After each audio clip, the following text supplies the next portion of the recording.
अकोला महानगरपालिकेत 38 जागांसह भाजप सर्वात मोठा पक्ष ठरला असला तरी बहुमतासाठी आवश्यक असलेल्या 41चा आकडा गाठण्यापूर्वीच त्यांना रोखण्यासाठी अकोल्यात हाय व्होल्टेज राजकीय हालचाली सुरू आहेत. भाजपला सत्तेपासून दूर ठेवण्यासाठी एमआयएम, काँग्रेस, दोन्ही राष्ट्रवादी काँग्रेस, वंचित बहुजन आघाडी एकत्र आलेत, तर भाजपनेही ठाकरे गटाला युतीचा प्रस्ताव दिला. पण भाजपचा गेम बिघडवण्यात आणि या जुळवाजुळवीत प्रकाश आंबेडकर वरचढ ठरणार. भाजपच्या हातातोंडाशी असलेलं महापौरपद हिसकवण्याचा प्लॅन त्यांनी कसा आखला? अकोल्याचा महापौर कोण होणार? सगळंच समजून घेऊ या व्हिडिओमधून. सगळ्यात आधी अकोल्याचं राजकीय गणित समजून घेऊ. यंदाच्या महानगरपालिका निवडणुकीत अकोला महापालिकेत 80 सदस्यांच्या सभागृहात बहुमतासाठी 41 नगरसेवकांची आवश्यकता आहे. निकालात भाजपला सर्वाधिक 38 जागा मिळाल्या असून बहुमतासाठी अजून 3 नगरसेवकांची गरज आहे. युतीत एकत्र लढलेल्या अजित पवारांचा एक आणि शिंदेंचा एक नगरसेवक अकोल्यात निवडून आले आहेत. त्यामुळे भाजपला या दोघांची सोबत मिळाली तरी भाजपला बहुमत मिळत नाही. भाजप 40 पर्यंत पोहोचू शकते. दुसरीकडे काँग्रेसकडे 21, उद्धव ठाकरे गटाकडे 6, वंचित बहुजन आघाडीकडे 5, राष्ट्रवादी शरद पवार गटाकडे 3, एमआयएमकडे 3, याशिवाय एक अपक्ष आणि एक महानगर विकास आघाडीचा नगरसेवक निवडून आल्यानं सगळं अधिक गुंतागुंतीचं झालंय.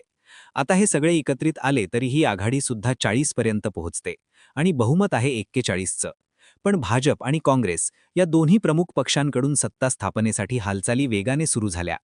मागच्या महापालिका निवडणुकीत भाजपने 48 जागा मिळवत अकोलेची सत्ता एक हाती मिळवली होती. मात्र यंदा तो आकडा घसरल्याने मित्रपक्षांचा पाठिंबा निर्णायक ठरताना दिसतोय.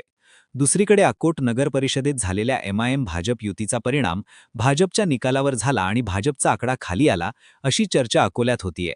खरं तर अकोल्यात सुरुवातीला उद्धव बाळासाहेब ठाकरे गट आणि भाजपा यांच्यात पडद्यामागे चर्चा सुरू असल्याची बातमी होती.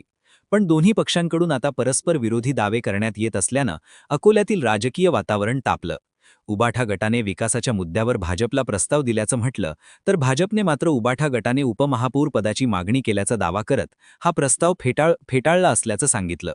या संदर्भात ठाकरे गटाचे आमदार नितीन देशमुख यांनी स्पष्ट केलं की उबाठा गटाने सत्ता स्थापनेसाठी भाजपसमोर काही नागरी सुविधांचे प्रस्ताव मांडले होते. शहराच्या विकासाचे आणि नागरी सुविधांचे हे मुद्दे मान्य होत असतील तरच भाजपसोबत जाण्याचा विचार केला जाईल. जो कोणी शहराच्या विकासासाठी कटिबद्ध असेल त्याला आम्ही साथ देऊ, अशी भूमिका त्यांनी मांडली. तसंच उबाठा गटाचे सर्व नगरसेवक एकनिष्ठ असून कोणीही भाजपच्या थेट संपर्कात नसल्याचंही त्यांनी ठामपणे सांगितलं. दुसरीकडे भाजपचे अकोला महानगराध्यक्ष आणि नवनिर्वाचित नगरसेवक विजय अग्रवाल यांनी वेगळाच दावा केला. उबाठा गटाच्या जिल्हाप्रमुखांसोबत चर्चा झाल्याचं त्यांनी मान्य केलं, पण ही चर्चा नागरी सुविधांवर नाही तर केवळ पदांवर झाल्याचं ते म्हणाले. उबाठा गटाने भाजपसमोर उपमहापौर पदाची मागणी केली होती, जी भाजपने फेटाळून लावली, असं अग्रवाल यांनी सांगितलं. थोडक्यात ठाकरे भाजप युतीची चर्चा झाली पण ती शेवटी फिसकटली. पण बहुमताच्या आकड्यासाठी भाजपला मित्रपक्षांची गरज आहे. अकोल्यात शिंदे गटाला 1 आणि अजित पवार गटालाही 1 जागा मिळाल्यामुळे तिन्ही पक्ष मिळून देखील बहुमताचा आकडा गाठू शकत नाही.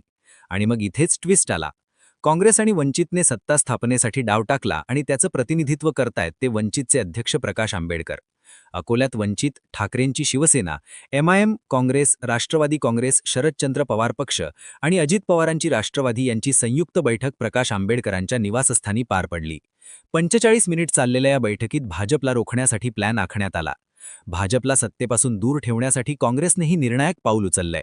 काँग्रेस आमदार साजिद खान पठाण यांनी काँग्रेसला सत्तेत कोणतंही पद नको, मात्र भाजपला रोखणं हे आमचं मुख्य उद्दिष्ट असल्याचं त्यांनी म्हटलं. यावेळी वंचितचे नेते प्रकाश आंबेडकर, ठाकरेंचे आमदार नितीन देशमुख, काँग्रेसचे आमदार साजिद खान पठाण, शरद पवारांच्या राष्ट्रवादीचे जिल्हाध्यक्ष संग्राम गावंडे, एमआयएमच्या पदाधिकारी, नगरसेवक याशिवाय सर्वच नगरसेवक उपस्थित होते. राहिला प्रश्न शिंदे गटाचा, तर प्रकाश आंबेडकर यांनी एकनाथ शिंदेसोबतही फोनवरून चर्चा केल्याची माहिती आहे. पण या सगळ्यात आंबेडकरांच्या बैठकीला आलेला अजितदादांचा एक नगरसेवक त्यांच्यासोबत जाणार की भाजपकडे जाणार? शिंदेंच्या सेनेचा नगरसेवक कोणती भूमिका घेणार यावर सगळी गणितं ठरणार आहे. थोडक्यात इथे अजित पवार आणि एकनाथ शिंदे यांचे नगरसेवक किंग मेकरची भूमिका निभावताय. आता जी बैठक झाली त्या बैठकीत सगळ्या पक्षांनी पदाचं वाटप आणि संयुक्त कार्यक्रम यावर चर्चा केली. भाजपला सत्तेपासून रोखण्यासाठी काँग्रेसने अकोला महापालिकेत कोणतंच पद घेणार नसल्याची भूमिका घेतली. त्यांनी महापौर, उपमहापौर आणि स्थायी समिती सभापती अशी पदं वंचित, ठाकरेंची सेना, दोन्ही राष्ट्रवादी आणि अपक्षांना देण्याचा प्रस्ताव ठेवला. स्थानिक पत्रकारांच्या म्हणण्यानुसार महापालिकेचे महापौरपद ठाकरेंची शिवसेना किंवा वंचित यापैकी एकाकडे जाण्याची शक्यता आहे. तर उपमहापौरपद शरद पवारांच्या राष्ट्रवादीला जाऊ शकतं. स्थायी समिती सभापतीपद वंचित बहुजन आघाडीला, तर उर्वरित सभापतीपद अपक्ष नगरसेवकांना जाण्याची शक्यता आहे. अपक्ष नगरसेवक आशिष पवित्रकार यांना स्थायी समितीचे अध्यक्षपद दिलं जाऊ शकतंय, अशी ही चर्चा आहे. या बैठकीनंतर प्रकाश आंबेडकर म्हणाले की एकत्र आल्यानंतर पहिल्या दिवसापासून आपल्याला काय त्रास होऊ शकतो याची चर्चा झाली. महापौर बसवायचा असेल तर कशा पद्धतीने बसवायला पाहिजे याविषयी चर्चा झाली. सत्तेचं वाटप कसं असावं याविषयी चर्चा झाली. एकंदरीत सकारात्मक चर्चा झाल्याचं त्यांनी सांगितलं. खरं तर अकोल्यात वंचितची आधीपासून ताकद आहे. प्रकाश आंबेडकर हे अकोला लोकसभा मतदारसंघाचे 2 वेळा खासदार राहिले आहेत, ज्यामुळे त्यांची पकड या भागावर मजबूत आहे. पण गेल्या काही वर्षात भाजपने इथे आपली पकड मजबूत केली. लोकसभेत भाजपचे अनुप धोत्रे इथून निवडून आले, तर 5 पैकी 4 विधानसभा मतदारसंघात देखील भाजपची सत्ता आहे. त्यामुळे किमान महापालिकेवर तरी भाजपचं वर्चस्व नको, याच हेतूने सगळे भाजप विरोधी पक्ष एकत्र आले. आता प्रश्न येतो, अकोल्याचा महापौर कोण होणार? तर अकोला महानगरपालिकेत यंदा महापौर पदासाठी ओबीसी महिला आरक्षण जाहीर झालंय. भाजपकडे सर्वाधिक 13 ओबीसी महिला इच्छुक उमेदवार आहेत.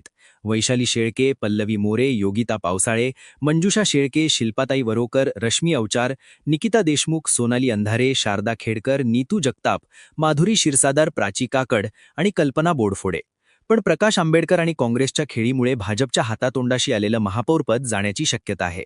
आज प्रकाश आंबेडकरांनी महापौर पदाचा कॅन्डिडेट लवकरच जाहीर करू असं सांगितलं. पण ठाकरे गट आणि वंचितमध्ये महापौर पदासाठी रसखेच सुरू असल्याची माहिती आहे. जर महापौर पद वंचित बहुजन आघाडीला सुटलं तर वंचितकडून महापौर पदासाठी जयश्री बहादूरकर यांचं नाव चर्चेत आहे.